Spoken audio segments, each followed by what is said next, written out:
अस्सलामुअलैकुम। आज मैं आपके साथ बहुत ही सिंपल और इजी आलू भिंडी और टमाटर की सब्ज़ी की रेसिपी शेयर कर रही हूँ।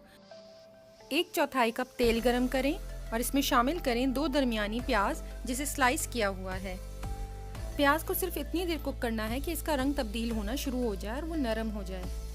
इसके बाद आप इसमें शामिल करें 1 पाव भिंडी जिसे मैंने लंबाई में 4 टुकड़ों में काटा हुआ है और 2 दरमियाने आलू जिसे मैंने फ्रेंच फ्राइज की तरह कट कर लिया है।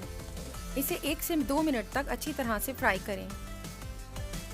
इसके बाद इसमें शामिल करें नमक 1 चाय का चम्मच, लाल मिर्च पाउडर 1 चाय का चम्मच, धनिया पाउडर 1 चाय का चम्मच, हल्दी पाउडर आधा चाय का चम्मच।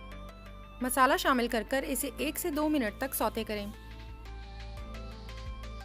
इसे कवर कर हल्की आंच पर 5 से 7 मिनट तक कुक करें। ये अपनी ही स्टीम में गल जाएगी। इसके बाद इसमें 2 दरमियाने टमाटर चॉप किए हुए शामिल करें और 3 से 4 हरी मिर्चें शामिल कर दें और इसे मिक्स कर दोबारा से कवर कर दें। इसे कवर कर सिर्फ 5 मिनट के लिए छोड़ दें और गर्मा गर्म आलू भिंडी और टमाटर की सब्ज़ी तैयार है।